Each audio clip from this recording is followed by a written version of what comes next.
आप सभी को मेरा नमस्कार। आइए आज राफ़ेल के बारे में थोड़ा बात करते हैं।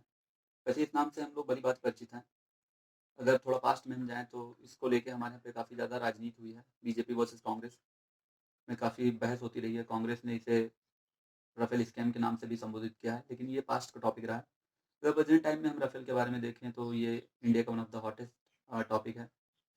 जैसे कि 29th ऑफ जुलाई को जब फ्रांस से 5 राफ़ेल फाइटर जेट्स को इंडिया में डिलीवर किया गया, तो यहाँ पे बहुत से लोगों ने इसको सीधे-सीधे पाकिस्तान के F-16 और चाइना के J-20 से कंपेयर करना स्टार्ट कर दिया। तो आइए हम भी इसके कुछ प्रमुख बिंदुओं के बारे में बात करते हैं। अगर F-16 और राफ़ेल को पहले हम कंपेयर करें, तो F-16 को यूएसए की लॉकहीड मार्टिन फर्म के द्वारा प्रोड्यूस किया गया है, जो कि 4th जनरेशन का फाइटर जेट है और इसमें मीडियम रेंज की missile, AMRAAM, GPS and laser guided bombing और ये सिंगल इंजन जेट है। साथ ही साथ ये 84 किलोमीटर की रेंज में 20 एनिमी सस्पेक्ट को एक साथ में आइडेंटिफाई कर सकता है।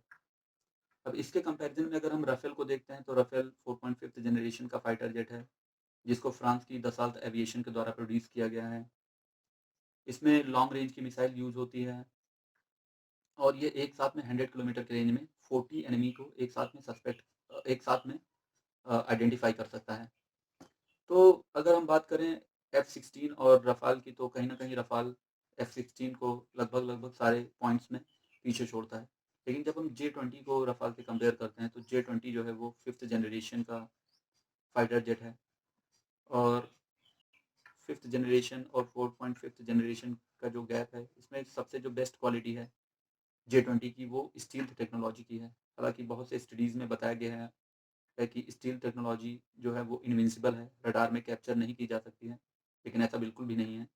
यूएई में 2009 में जो एक्सरसाइज़ हुआ उसमें राफ़ेल ने ही जो अमेरिका का F-22 है, जो कि 5th जनरेशन का है और अमेरिका ने इसे इनविंसिबल फाइटर जेट बताया था, उसको अपने रडार पे कैप्चर कर लिया। तो ऐसा बिल्कुल भी नहीं है कि वो इनविंसिबल है, लेकिन हाँ, राफ़ेल से कहीं न कहीं उसको एक क्वालिटेटिव एज मिलता है कि वो रडार में उतनी जल्दी कैप्चर नहीं हो सकता है due to its stealth technology. इसके बाद हम मिसाइल के बारे में बात करते हैं तो राफ़ेल में long range air to air Meteor missile use की जाती है, जो कि बियॉन्ड विजिबल रेंज है और इसकी तुलना में J-20 में भी लॉन्ग रेंज की मिसाइल यूज़ की जाती है PL-15 जो कि जिसकी रेंज है लगभग 300 किलोमीटर की। अगर हम बात करते हैं मैच्योर मिसाइल की तो ये केवल 100 किलोमीटर की रेंज है। लेकिन अगर रेंज ज़्यादा है PL-15 की तो उसके कुछ रेंज का जो एक उसको एज मिलता है, तो उसके बाद उसका जो नुकसान है वो ये है कि वो छोटे जो ऑब्जेक्ट्स हैं जैसे फाइटर जेट हो गए, यूएवी यानी अनमैन्ड एरियल व्हीकल हो गए, उनको इतनी जल्दी से पिन डाउन नहीं कर सकता है जितनी जल्दी अ, राफ़ेल फाइटर जेट कर सकता है। तो ये दोनों के अपने-अपने फ़ायदे हैं और नुकसान हैं। इसके बाद अगर हम बात करें J-20 की और रफ़ाल की जो रडार टेक्नोलॉजी है, तो दोनों की सेम रडार टेक्नोलॉजी है, AESA active electronically scanned array. लेकिन जो ये लेटेस्ट टेक्नोलॉजी है रडार की, लेकिन इस मामले में भी रफ़ाल कहीं न कहीं बेटर निकल जाता है J-20 से क्योंकि राफ़ेल के पास जो स्पेक्ट्रा नाम की टेक्नोलॉजी है रडार में, वो काफ़ी बेटर है उससे। ये इससे रडार जैमिंग कैपेबिलिटी रखता है और भी बहुत सारी इसकी क्वालिटीज़ हैं। तो और ये जो स्पेक्ट्रा टेक्नोलॉजी है वो केवल दसाल्ट के द्वारा यूज़ की जाती है, जिस पे उन्होंने काफ़ी दिनों तक वर्क करके इसको प्रोड्यूस किया है। उसके बाद अगर हम बात करें J-20 और राफ़ेल के बारे में, तो राफ़ेल में जो इंजन की ड्यूरेबिलिटी एंड लॉन्गेविटी है, वो कहीं न कहीं बेटर बताई जा रही है J-20 से। तो बहुत सी चीज़ें हैं जिनके बारे में J-20 और राफ़ेल को कंपेयर किया जाता है, जैसे स्पीड हो गया इनकी और बहुत सी चीज़ें हैं। लेकिन हर मामले में दोनों के अपने-अपने नुकसान और फ़ायदे हैं।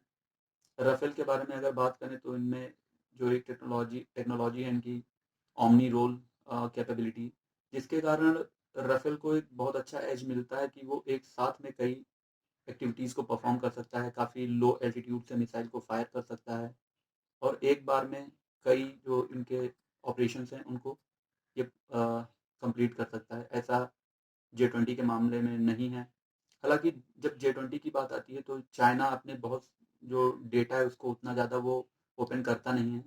तो इसलिए हम और ज़्यादा J20 के बारे में बहुत नॉलेज नहीं रखते हैं कि वो किन मामलों में राफेल से बेटर हो सकता है।